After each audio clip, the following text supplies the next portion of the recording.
From Washington, this is VOA News.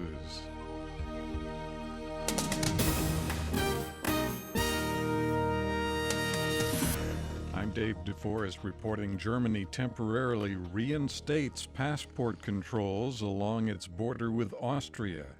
Germany's interior minister says the move is designed to return the orderly process of processing migrants trying to enter his country. Germany and Austria recently had agreed to simply let in migrants across the border in a bid to alleviate a backlog of refugees waiting in Hungary. Meanwhile, Austrian police say they have rescued 42 people believed to be migrants stowed in a refrigerated flour truck on a highway near the German border on Sunday. Police say 2 Iraqis suspected as smugglers were arrested. Palestinians and Israelis fought at the al-Aqsa mosque compound in Jerusalem Sunday. The violence broke out after police entered the compound in pursuit of Palestinians who earlier had barricaded themselves in the mosque and had thrown rocks and flares at police. The Israeli authorities used tear gas and threw stun grenades at Palestinian youths. Yemen's exiled government says it will not participate in UN-sponsored peace talks unless Houthi rebels withdraw from captured territory. A UN resolution calls for that withdrawal. South Sudan's government and a rebel group say they will both send senior officials to a meeting on the sidelines of the United Nations General Assembly on September 29th.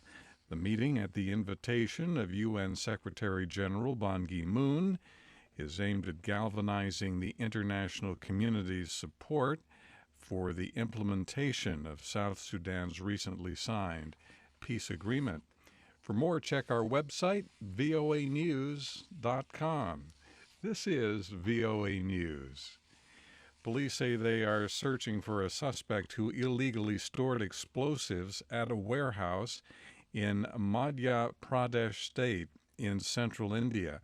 A fire at the warehouse Saturday resulted in an explosion that killed at least 89 people and injured 100, many at a nearby restaurant.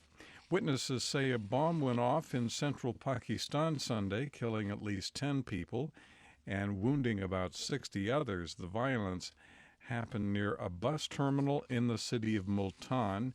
No one has claimed responsibility. A wildfire that raced through parts of northern California Sunday heavily damaged the small town of Middletown. The blaze was one of 2 wildfires that sped through the region, destroying at least 81 houses and forcing thousands to flee. The smoke was rolling across the plains. It was like flipping along. It was literally like rolling smoke. Everybody's houses are burning up. It's awful. But we're here and we're safe. My family's safe. And I have my pictures. So that's what's important. The fires have injured at least 4 firefighters. California's governor has declared a state of emergency. U.S. real estate mogul Donald Trump, the leading Republican presidential contender, on Sunday attacked the big salaries of corporate chief executives as disgraceful. Trump spoke on CBS's Face the Nation program. Trump blames high CEO pay on the executives themselves, who he said put their friends on corporate boards of directors, who in turn improve the big salaries for the company leaders. Meanwhile, the political novice, former neurosurgeon Ben Carson, has risen to second behind Trump in surveys of Republicans across the U.S. Security sources in Turkey say at least 3 police officers were killed Sunday in the southeastern part of the country. It is the latest incident of violence between government forces and Kurdish militants. Sources say 2 police officers were killed in a car bomb attack near a police checkpoint outside the town of Sirnak. Security forces killed 2 militants as they fled the scene Another police officer was killed in the Silvan district of Diyarbakir province after Kurdistan Workers' Party militants carried out a rocket attack.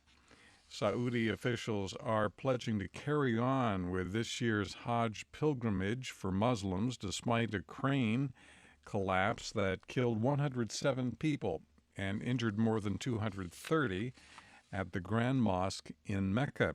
Saudi King Salman visited the scene on Saturday, a day after the crane crashed through a ceiling of the mosque as worshippers gathered for Friday prayers. The king also spent some time with the injured, promising a thorough investigation of the incident. From the VOA News Center in Washington, I'm David Forrest. That's the latest world news from VOA.